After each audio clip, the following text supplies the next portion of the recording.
Hello everyone, welcome to my YouTube channel. उम्मीद करता हूँ आप सब बढ़िया होंगे। तो इस वीडियो में बात करने वाले हैं एमबीबीएस अब्रॉड के बारे में।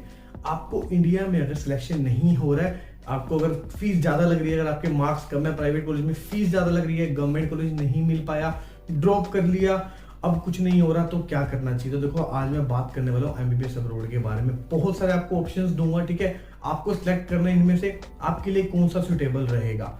तो उसमें मैं आपको फीस भी बताऊंगा, ठीक है, कॉलेजेस के नेम्स बताऊंगा जो वहाँ के फेमस कॉलेजेस हैं जहाँ पे आप एडमिशन ले सकते हैं, और सभी बातों को कवर करूंगा। तो आपने इस वीडियो को एंड तक देखना ताकि आपको सारी बातें क्लियर हो जाएं। तो चलिए वीडियो को शुरू करते हैं।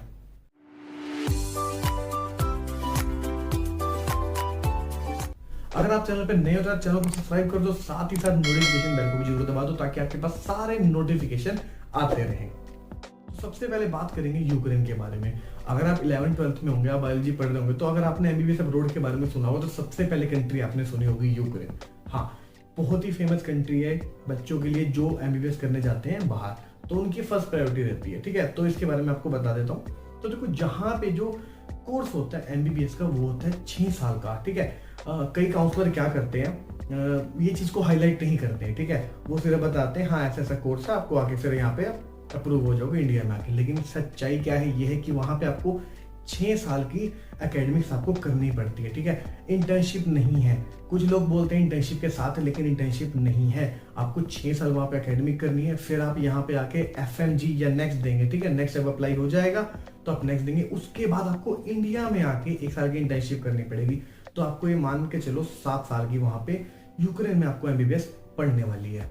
यूक्रेन में 2 तरह की यूनिवर्सिटीज होती हैं, एक होती है प्राइवेट यूनिवर्सिटी, दूसरी होती है गवर्नमेंट यूनिवर्सिटी। तो आपने फोकस करना है मेनली गवर्नमेंट यूनिवर्सिटी की तरफ, ठीक है। और वो भी कौन सी होनी चाहिए, देखो, एक तो एनसीए लिस्टेड होनी चाहिए और साथ साथ WHO अप्रूव्ड वो होनी चाहिए। अब बात करते हैं यूक्रेन के बजट के बारे में। अगर आप यूक्रेन में जा रहे हैं तो आपका बजट कितना होना चाहिए, कम से कम आपके पास कितने होने चाहिए। देखो, सबसे पहले बता दूं, काफी कंसल्टेंट होते हैं, वो क्या करते हैं, स्टूडेंट्स को बोलते हैं कि आपकी 12 लाख में एमबीबीएस हो जाएगी, 15 लाख में, आपको हॉस्टल के साथ इतने में पैकेज बना के दे देते हैं। लेकिन क्या करते हैं, बाद में आके किसी और नाम से आपसे पैसे निकाल लेंगे, ठीक है। कभी इंश्योरेंस के नाम पे मांग लेंगे। तो आपने ध्यान रखना है कि जब भी आप एडमिशन ले, वो चार्जेस आपको सामने दिखने चाहिए, ठीक है। तो अगर मैं बजट की बात करूं, आपका कम से कम मान के चलो तो आपको 30 लाख तक का आपका बजट जाता है, सारा सब कुछ मिला के, ठीक है। हॉस्टल सब कुछ मिला के आपका 30 लाख तक का बजट जाता है। कहीं पे थोड़ा कम हो सकता है, 25 हो सकता है, 23 हो सकता है, ठीक है। इससे कम नहीं होता है। अब बात करते हैं यूक्रेन की कुछ टॉप यूनिवर्सिटीज के बारे में। तो यहाँ पे देखो, आपके पास ऑप्शन रहते हैं। खार्किव नेशनल मेडिकल यूनिवर्सिटी है, ठीक है। अगली है टर्नोपिल मेडिकल यूनिवर्सिटी आपके पास, और आपके पास यूनिवर्सिटी रहती है यहाँ पे पोगुमलेट्स, ठीक है। बुकोविनियन स्टेट मेडिकल यूनिवर्सिटी आपके पास, नेशनल मेडिकल यूनिवर्सिटी। तो ये सारी यूनिवर्सिटीज हैं जो यूक्रेन की टॉप यूनिवर्सिटी है, आप इनमें से एडमिशन ले सकते हैं। यूक्रेन में एक अच्छी बात है कि यहाँ पे जो स्टडी कराई जाती है वो इंग्लिश में कराई जाती है, तो आपको दिक्कत नहीं आने वाली है लैंग्वेज को लेकर। हाँ, आपको लोकल लैंग्वेज सीख लेनी है ताकि आपको वहां जाके दिक्कत ऐसा ना आए। अब बात करते हैं अगली कंट्री के बारे में, वो है फिलीपींस। तो ये भी एक अच्छा ऑप्शन है आपके लिए। यहाँ पे जो स्टडी कराई जाती है वो पूरी इंग्लिश में कराई जाती है, और यहाँ पे आपको लैंग्वेज की भी दिक्कत नहीं आती, क्योंकि जो यहाँ के लोकलाइट्स होते हैं वो भी इंग्लिश बोल लेते हैं अच्छी खासी। तो बात करेंगे इसकी स्टडी की, तो ये 5.5 साल की यहाँ पे डिग्री होती है। जो आपकी इंटर्नशिप के साथ ही कराई जाती है 5.5 साल की, ठीक है। आप 12th करके जाते हैं, यहाँ पे आपको फिर क्या करना होता है, 1 से 1.5 साल का एक प्रोग्राम होता है जिसको बोलते हैं BS एग्जाम। आपको पहले क्वालिफाई करना पड़ेगा, ठीक है। इसके बाद आपको एक एग्जाम देना होता है वहां पे एनमेट के नाम से। एनमेट एग्जाम अगर आप क्लियर करते हैं तो वहां के आप MD कोर्स के लिए एलिजिबल होंगे, ठीक है। जैसे आप एलिजिबल हो जाएंगे, उसके बाद आपको 4 साल की आपकी जो आगे फर्दर डिग्री होगी वो आपको पड़ेगी इंटर्नशिप के साथ। और यहाँ की अगर मैं क्लाइमेट के बारे में बात करूँ तो आपको दिक्कत नहीं आने वाली। यहाँ का जो क्लाइमेट है वो काफी इंडिया जैसा रहता है, प्लीजेंट सा रहता है, ठीक है। तो ज्यादा गर्मी भी नहीं पड़ती और ज्यादा ठंड भी नहीं पड़ती। और इसके अगर MCI पासिंग रेट की बात करें तो इसका बहुत ही अच्छा MCI पासिंग रेट है, ठीक है। यहाँ पे जो फेमस यूनिवर्सिटीज है वो है our lady of Fatima school of medicine, और आपके पास ऑप्शन रहता है AMA school of medicine, UV Gullas school of medicine, और यहाँ पे आपके पास ऑप्शन रहता है साउथ वेस्टर्न यूनिवर्सिटी। अगली कंट्री के बारे में बात करते हैं, तो अगली कंट्री है रशिया। बहुत ही फेमस कंट्री है ये। यहाँ की जो करेंसी है वो लगभग इंडिया के बराबर है, ठीक है। और इसकी बात करो इंफ्रास्ट्रक्चर के बारे में, तो वहाँ की यूनिवर्सिटी तो बहुत पुरानी है और साफ है, इंफ्रास्ट्रक्चर बहुत ही अच्छा है वहाँ का। और देखो, आपको वहाँ पे वेजिटेरियन से थोड़ी दिक्कत आ सकती है, लेकिन वहाँ पे इंडियन मैस आपको मिल जाएगी, तो उसकी दिक्कत भी आपको नहीं आने वाली है। देखो, रशिया का क्या सीन है, अगर आप दिल्ली से मॉस्को की फ्लाइट लेते हो तो आपको लगेंगे ऑलमोस्ट 6.5 घंटे। लेकिन अगर आप यहीं पे रशिया से मतलब रशिया के अंदर ही आप ट्रैवल करते हो तो आपको 22 घंटे भी लग सकते हैं। ऐसा क्यों? क्योंकि रशिया बहुत बड़ा है, ठीक है, बहुत बड़ी कंट्री है ये। इंडिया से जाने में कम टाइम लग रहा है, लेकिन आप रशिया के अंदर ही ट्रैवल कर रहे हो और फ्लाइट से कह रहा हूँ मैं, तो यहाँ पे आपको बहुत सारा टाइम लग सकता है। तो आपको देखो यूनिवर्सिटी देखो अपने हिसाब से आपको देख के चलना है कि आपको कहाँ लेनी चाहिए। तो अगर मैं प्रेफर करूँ तो आपको बताऊँ तो आपको मॉस्को के आसपास लेनी चाहिए, ठीक है, कैपिटल के पास में। कैपिटल में लोगों तो थोड़ी महंगी आपको पड़ सकती है वहाँ पे यूनिवर्सिटीज, लेकिन आपने क्या करना है, कैपिटल के आसपास यूनिवर्सिटीज लेनी है। तो वहाँ पे आपको थोड़ा बजट भी कम हो जाएगा और जो सिटीज होंगी वो भी डेवलप्ड होंगी। अब आपको कैसे चूज करना है कि आपके लिए कौन सी यूनिवर्सिटी बेस्ट रहेगी। तो देखो आपको नीचे नंबर रिफ्लेक्ट हो रहे होंगे, वहां पे आप कॉल करके पूछ सकते हैं और आपको टीम की तरफ से आपको फोन आ जाएगा या आप फोन करके वहां पे आपको रिप्लाई कर दिया जाएगा कि आपके लिए कौन सी कॉलेज आपको बेस्ट रहेगी आपके बजट के अकॉर्डिंगली। तो रशिया में सबसे बड़ी दिक्कत आती है लैंग्वेज को लेकर।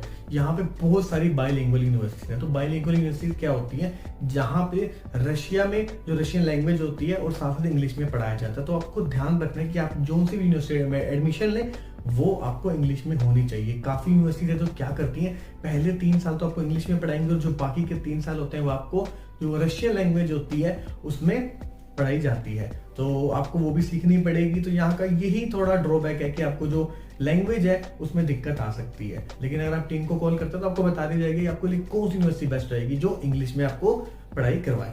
बात करते हैं बजट के बारे में रशिया की, तो ये आपका 40 लाख के अराउंड रह सकता है, ठीक है। इसमें आपका हॉस्टल भी इंक्लूड है। अब कुछ ऐसी यूनिवर्सिटीज में जो 70 लाख तक लेती हैं, ठीक है। तो आपको देख लेना है आपके बजट के अकॉर्डिंग आपको कौन सी यूनिवर्सिटी बेस्ट रहेगी। अगर आप कैपिटल के अंदर लेते हैं मॉस्को के अंदर, तो वहाँ पे यूनिवर्सिटीज काफी महंगी रहती हैं। तो जैसे मैंने आपको पहले भी कहा, आपने वहाँ पे देखो देखना है कि आपके मॉस्को के आसपास कौन सी यूनिवर्सिटीज पढ़ रही है, ठीक है। अपने वहाँ पे एडमिशन लेना है ताकि आपको जो बजट है वो थोड़ा कम मिल जाए और जो वहाँ की सिटीज होंगी जो आसपास वाली मॉस्को की वो डेवलप्ड भी होंगी। अब बात करते हैं रशिया की फेमस यूनिवर्सिटीज के बारे में। तो यहाँ की जो फेमस यूनिवर्सिटी है वो है Altai state medical university, बक्शीर state medical university, और है यहाँ पे कजान फेडरल नेशनल यूनिवर्सिटी, और है यहाँ पे ओरलबर्ग नेशनल मेडिकल यूनिवर्सिटी, और है क्रीमिया स्टेट मेडिकल यूनिवर्सिटी। यहाँ पे आपको देखो थोड़ा ध्यान देना है, जो क्रीमिया यूनिवर्सिटी है यहाँ का थोड़ा अलग ही सीन चलता है, थोड़ी वॉर टाइप चल रही है। पहले यूक्रेन में आती थी लेकिन रशिया ने इस पे कब्जा कर लिया है। तो यहाँ पे थोड़ा वॉर वाला सिस्टम रहता है, यहाँ पे एटीएम भी नहीं काम करते। तो आपको थोड़ा इसमें ध्यान रख के चलना है क्रीमिया के बारे में। वैसे मैं अलग से एक वीडियो भी बना दूंगा एमबीबीएस इन रशिया में, और उसमें स्पेसिफिकली अलग से भी बता दूंगा क्रीमिया के बारे में और क्या क्या सीन चल रहा है। अब बात करते हैं अगली कंट्री के बारे में। तो अगली कंट्री है जॉर्जिया। जॉर्जिया यूरोप में ये पड़ती है, ठीक है। यहाँ पे जो आपकी ड्यूरेशन रहती है एमबीबीएस की वो रहती है 6 ईयर्स की। और यहाँ पे जो यूनिवर्सिटीज है ना बहुत पुरानी यूनिवर्सिटीज है, मान के चलो अब 200 साल पुरानी यहाँ पे यूनिवर्सिटी रिकॉग्नाइज्ड है, ठीक है। तो जॉर्जिया की यूनिवर्सिटीज में इंडियन स्टूडेंट्स काफी ज्यादा है, तो वहाँ पे आपको कोई दिक्कत नहीं आएगी, ठीक है। आपको वहाँ पे आपके साथ के बहुत सारे मिल जाएंगे। और अगर मैं बात करूँ यहाँ पे कोर्स की जो कौन से मीडियम में होता है, यहाँ पे इंग्लिश मीडियम में जो पढ़ाई कराई जाती है। बात कर लेते हैं यहाँ की कुछ फेमस यूनिवर्सिटीज के बारे में। तो वो है Tbilisi state medical university, university of Georgia, European university और न्यू विजन मेडिकल यूनिवर्सिटी। तो यहाँ की कुछ फेमस यूनिवर्सिटी है, तो आप इसमें एडमिशन ले सकते हैं। तो यहाँ के अगर बजट के बारे में बात करूँ तो आपको यहाँ का बजट 35 लाख के आसपास रह सकता है इंक्लूडिंग हॉस्टल। अब बात करते हैं अगली कंट्री के बारे में। तो अगली कंट्री है किर्गिस्तान। अब यहाँ का जो आपका बजट रहने वाला है, यहाँ का बहुत ही कम बजट रहता है, 22 लाख के आसपास आपकी सारी एमबीबीएस यहाँ पे कंप्लीट हो जाती है, ठीक है, इंक्लूडिंग हॉस्टल। तो चीप होने की वजह से यहाँ पे क्या है, इंडियन स्टूडेंट्स बहुत ज्यादा जाते हैं, ठीक है। और यहाँ पे आपको क्या बेनिफिट मिलने वाला, देखो एक और बेनिफिट यहाँ का क्या है, यहाँ पे जो स्टडी है 6 साल की बजाय सिर्फ आपको 5 साल कराई जाती है। तो यहाँ पे अगर आप 1 साल बचाना चाहते हो तो किर्गिस्तान के लिए आप ऑप्ट कर सकते हैं। आपको यहाँ पे 5 साल आप कराई जाएगी आपको पढ़ाई, वो भी इंग्लिश मीडियम में कराई जाएगी। बात कर लेते हैं यहाँ की कुछ फेमस यूनिवर्सिटीज के बारे में। तो वो है international school of medicine, Asian medical institute, और अगली है ओज स्टेट मेडिकल यूनिवर्सिटी। अब बात करते हैं अगली कंट्री के बारे में। तो अगली कंट्री है कजाकिस्तान। पहले बात करी थी किर्गिस्तान के बारे में, ये है कजाकिस्तान। यहाँ का आपका बजट होना चाहिए 25 लाख के आसपास इंक्लूडिंग हॉस्टल, ठीक है। अब यहाँ पे भी आपको ये बेनिफिट मिलने वाला है, यहाँ पे जो स्टडी प्रोग्राम है वो होता है 5 ईयर्स का। तो आपको यहाँ पे 6 ईयर्स की जगह आपको सिर्फ 5 ईयर्स पढ़ना पड़ता है, ठीक है। मीडियम इंग्लिश रहता है और यहाँ पे सब सारी यूनिवर्सिटीज है, बेसिकली बहुत सारी हैं, वो गवर्नमेंट है। तो आप देख लेना वहाँ पे कि वो एमसीए रिकॉग्नाइज्ड हो और साथ साथ WHO वो अप्रूव्ड होनी चाहिए। बस आपने एलिजिबिलिटी क्राइटेरिया को फॉलो करना है, जो कि आपका होना चाहिए नीट क्वालिफाई मस्ट होना चाहिए, ठीक है। और आपके जो 12th का एग्जाम होने चाहिए उसमें आपके कम से कम 50 परसेंटाइल होनी चाहिए। और अगर आप ओबीसी के कैंडिडेट हैं या SC ST के, तो उसके लिए आपको 40% कम से कम आपकी जो परसेंटेज है वो होनी चाहिए। बात कर लेते हैं यहाँ की कुछ फेमस यूनिवर्सिटीज के बारे में। तो वो है Kazakh national medical university, Kazakh Russian medical university, Al Farabi national medical university, south Kazakhstan medical academy, और अस्ताना मेडिकल यूनिवर्सिटी। तो ये कुछ फेमस यूनिवर्सिटीज हैं यहाँ की जो कजाकिस्तान की हैं, तो आप यहाँ पे एडमिशन ले सकते हैं। अगली कंट्री के बारे में बात करते हैं तो अगली कंट्री है चाइना। हालात खराब है तो अभी 2-3 साल के लिए उसको मत ही ऑप्ट करना, ठीक है। अब मैं वैसे बता देता हूँ आपको चाइना में क्या क्या रहता है। वहाँ पे आपको देखो 5 साल की एकेडमिक्स रहती है और 1 साल की आपकी इंटर्नशिप रहती है। अब कुछ यूनिवर्सिटीज कहती है कि आपने जो इंटर्नशिप करनी है वो उन्हीं की यूनिवर्सिटी से करनी है, लेकिन कुछ यूनिवर्सिटीज ऐसी होती हैं जो कहते हैं कि आप इंडिया से भी कर सकते हो। लेकिन इसकी एक और अच्छी चीज़ क्या, अगर आप वहाँ से भी इंटर्नशिप करते हो आपकी इंडिया में वैलिड मानी जाएगी। लेकिन यहीं पे आप किसी और कंट्री के लिए बात करते हो इंटर्नशिप, तो वहाँ की वैलिड नहीं होती इंटर्नशिप। आपको यहाँ पे चाइना में ये बेनिफिट मिलने वाला है। लेकिन डिसएडवांटेज यहाँ पे क्या आता है, आपको हर साल चाइनीज लैंग्वेज का आपको टेस्ट देना पड़ेगा, ठीक है। चाइनीज टेस्ट आप क्लियर नहीं करते तो आपको फिर से देना पड़ेगा, तो ये थोड़ा यहाँ पे ड्रॉबैक निकल के आता है। चाइनीज लैंग्वेज होती भी थोड़ी मुश्किल है, तो यार देख लेना। बात करूं इंफ्रास्ट्रक्चर के बारे में तो बहुत ही अच्छा इंफ्रास्ट्रक्चर है। हाँ, एक और चीज का आपने ध्यान रखना है, कुछ कंसल्टेंट क्या करते हैं, वहाँ के ट्रेडिशनल मेडिसिन आपको कोर्स में एडमिट करा देते हैं। तो आपने ध्यान रखना है, आपने पूछ लेना आप वहाँ के कौन से कोर्स में आप एडमिशन लेने जा रहे हैं, ठीक है। वो ट्रेडिशनल मेडिसिन नहीं होना चाहिए। आप करो अगर बजट के बारे में, तो यहाँ का बजट आपका 35 लाख से 40 लाख के बीच आपका यहाँ पे होना चाहिए। तो बात कर लेते हैं कुछ टॉप के कॉलेजेस के बारे में, तो वो है एनुहाई मेडिकल कॉलेज और है वेंजू मेडिकल कॉलेज। बात करते हैं अगली कंट्री के बारे में, तो अगली कंट्री है बांग्लादेश। नेबरिंग कंट्री है, बंगालीज होते हैं ज्यादा प्रेफर करते हैं यहाँ पे जाना, ठीक है। मुस्लिम मेजोरिटी कंट्री है और यहाँ पे जो कोर्स होता है वो होता है 5 ईयर्स का। ये जो कोर्स होता है इसका इंडियन करिकुलम से काफी ज्यादा मैच करता है, ठीक है। और इसीलिए यहाँ पे जो एमसीए का पासिंग रेट होता है ना बहुत ही ज्यादा है। अगर आप चेक करोगे जाके कि एमसीए का पासिंग रेट कौन सी कंट्री सबसे ज्यादा था, तो वो आता है बांग्लादेश से। तो यहाँ पे आपको बहुत ही अच्छा बेनिफिट मिलने वाला है, ठीक है, अगर आप बांग्लादेश से एमबीबीएस करते हैं तो यहाँ पे दोनों ही कॉलेजेस है, प्राइवेट कॉलेजेस भी और गवर्नमेंट कॉलेजेस भी है। लेकिन आपको जो एडमिशन मिलने वाला है वो मिलेगा आपको प्राइवेट कॉलेज में, आपको यहाँ पे गवर्नमेंट कॉलेज में एडमिशन नहीं मिलने वाला है। यहाँ पे एक बड़ा ड्रॉबैक है कि अगर आपको यहाँ पे एडमिशन लेना है बांग्लादेश में, तो आपका जो स्टडी का गैप ईयर होना चाहिए वो 1 साल से ज्यादा का नहीं होना चाहिए, ठीक है। अगर आपने 12th करी, आपको 2 साल हो के पास आउट हुए, तब आप यहाँ पे एडमिशन नहीं ले सकते, ठीक है। जैसे कि अगर आपने 18 में पास आउट किया, 19 में आपने ड्रॉप किया, 20 में भी ड्रॉप कर लिया, तो आप 21 में एडमिशन नहीं ले सकते। 1 साल का ड्रॉप कम से कम यहाँ पे चलता है, लेकिन उससे ज्यादा यहाँ पे नहीं चलता, आपको उसके एडमिशन नहीं हो सकता। और साथ साथ नीट क्वालिफाई करना भी मस्ट है और पीसीबी में आपको 50% मार्क्स भी होने जरूरी है। बात कर लेते हैं कुछ फेमस यूनिवर्सिटीज के बारे में, तो वो university of Dhaka, university of Chittagong, Rajshahi university. तो ये कुछ फेमस यूनिवर्सिटीज है बांग्लादेश की। अब बात करते हैं अगली कंट्री के बारे में, तो अगली कंट्री है नेपाल। नेबरिंग कंट्री है, जाने में कोई दिक्कत नहीं है, ठीक है। यहाँ का आपका फ्लाइट का खर्चा ही बच सकता है अगर आप बिहार के रूट से होके जाते हैं, ठीक है। और आपको यहाँ पे देखो तो पासपोर्ट नहीं चाहिए, और दूसरी चीज आपको यहाँ पे वीजा नहीं चाहिए। अब जब मर्जी आओ जब मर्जी जाओ, कोई दिक्कत नहीं है यहाँ पे, ठीक है। और यहाँ पे जो आपकी ड्यूरेशन रहती है कोर्स की, वो रहती है 5.5 साल की। इंटर्नशिप के साथ आपकी जो वहाँ की इंटर्नशिप होती है नेपाल की, वही इंडिया में वैलिड मानी जाती है, आप अगर एग्जाम क्लियर कर लेते हैं जो आपका होने वाला है नेक्स्ट। लेकिन यहाँ पे एक दिक्कत है, वो है आपकी फीस की। यहाँ पे फीस काफी हाई रहती है, ठीक है। जो आपका बजट होना चाहिए 50, 60, 70 लाख के आसपास आपका बजट यहाँ पे होना चाहिए, ठीक है। यहाँ पे थोड़ी जो कॉलेजेस हैं वो काफी महंगे होते हैं। और देखो यहाँ पे यूनिवर्सिटीज में आपको एडमिशन नहीं मिलेगा, यहाँ पे आपको मिलेगा कॉलेजेस में एडमिशन। जो और कंट्रीज थी, जैसे मैंने आपको रशिया बताई, यूक्रेन बताई, तो यहाँ पे क्या होता है कि यूनिवर्सिटीज में एडमिशन होता है, लेकिन यहाँ पे आपका किसी कॉलेज में एडमिशन होने वाला है।